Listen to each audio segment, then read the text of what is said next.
আসসালামু আলাইকুম রহমতুল্লাহ। আমি Ashfaq Ahmed, government homeopathic medical কলেজের রানিং স্টুডেন্ট। তো আমি গত ভিডিওতে আপনাদের সাথে আলোচনা করছি একটা ডিজিজ নিয়ে, হোপিং কফ। যারা এই ভিডিওটা দেখেন নাই তারা ডেসক্রিপশন বক্সে লিঙ্ক দেওয়া, সেখান থেকে দেখে নেবেন আর আমার চ্যানেলটা সাবস্ক্রাইব করবেন। তো আজকে আমি আরেকটা নতুন ডিজিজ নিয়ে আলোচনা করব, সেটা হচ্ছে কি মিজেলস। এখন মূল আলোচনায় চলে যাই।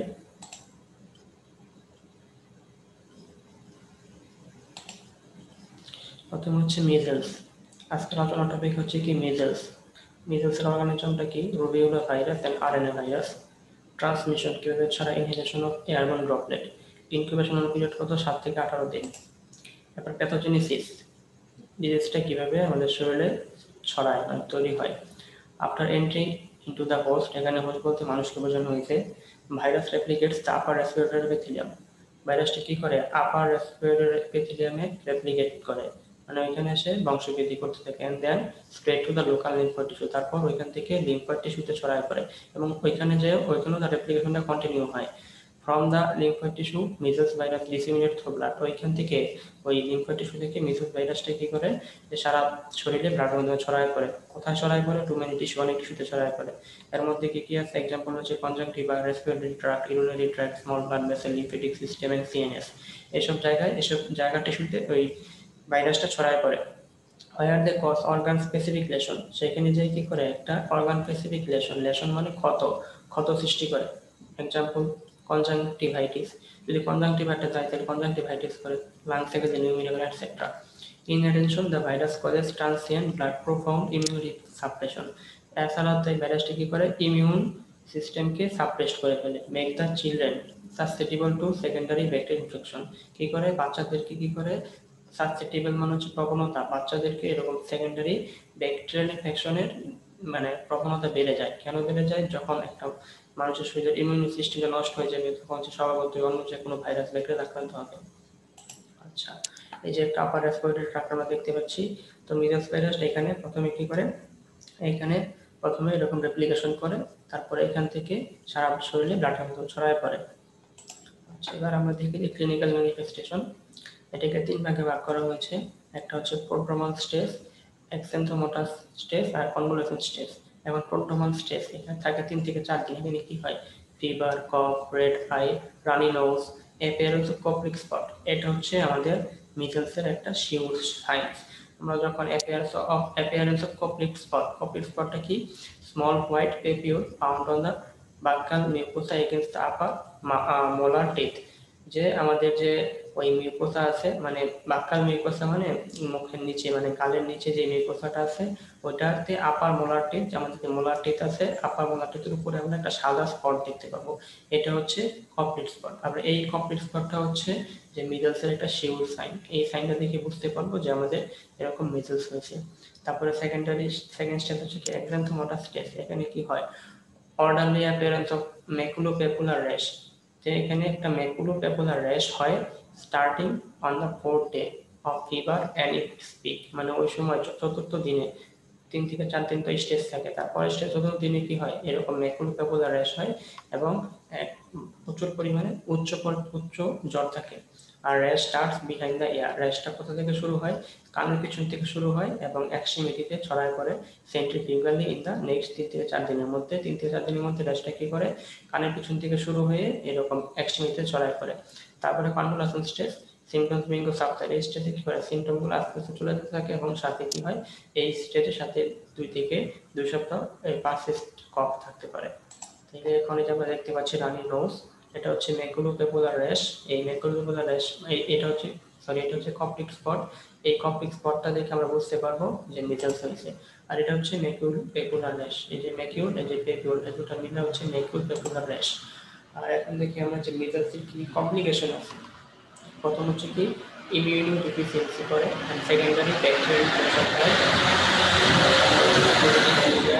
Pneumonia, spreading of dormant TB, diarrhoea, depression of vitamin A.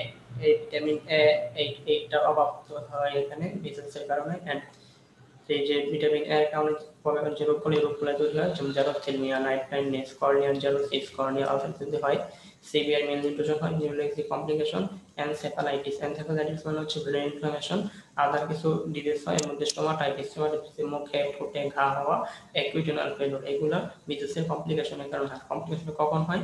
যখন মিজেলসের ট্রিটমেন্ট করানো হয় বা মেডিটেট করা হয়। এই যেটা হচ্ছে কি জেরোথেলমিয়ার একটা ছবি, এটা হচ্ছে কি কর্নেল জেরোসিসের একটা ছবি।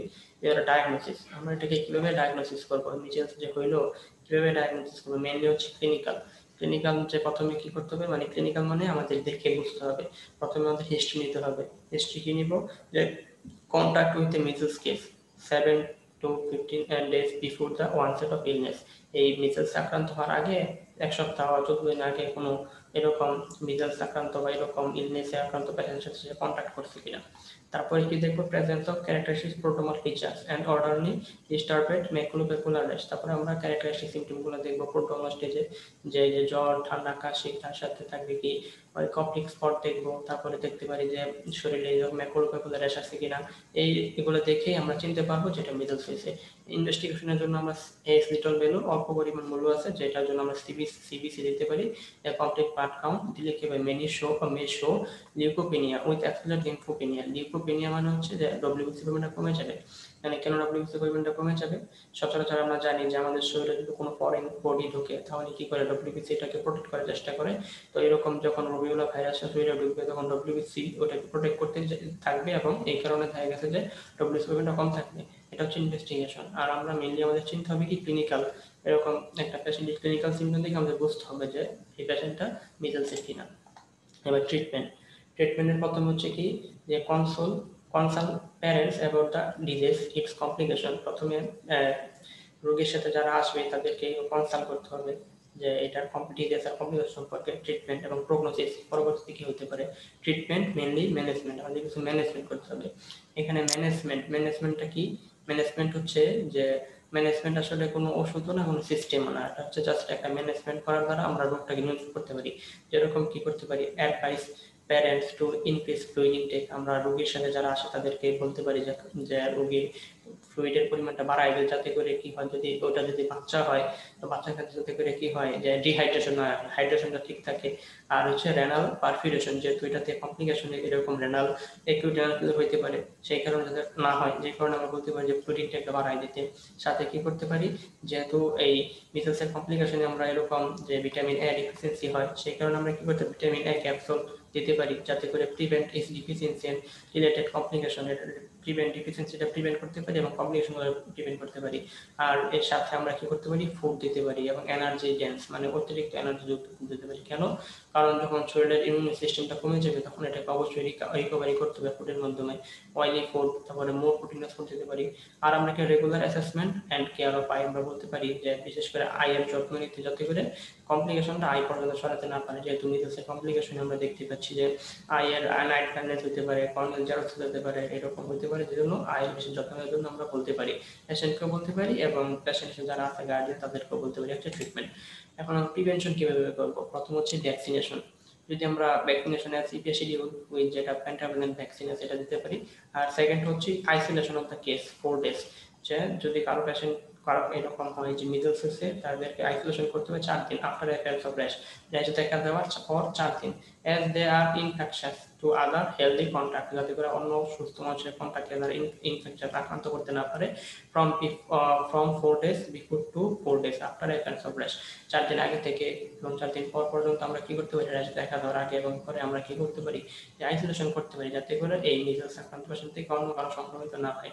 এখন দেখবো আমরা কিছু কমন হোমিওপ্যাথিক রেমেডি, এর মধ্যে অ্যাকোনেটনেপোলিয়া, চিলথিনিয়া, ফাক্সিডিলা, ব্রামিয়া, বেলাডোনা, কোপ্রামেট, হেলিবোরাসনাইয়া, জিঙ্কামেট, ইপিকাল, এগুলো হচ্ছে কমন। এছাড়াও আরো অনেক মেডিসিন আছে যে আমাদের মেডিসিনটা according to the product of symptom অনুসারে আসবে। আশা করি আজকে সবাই ক্লাস বুঝতে পেরেছেন। সবাইকে ধন্যবাদ।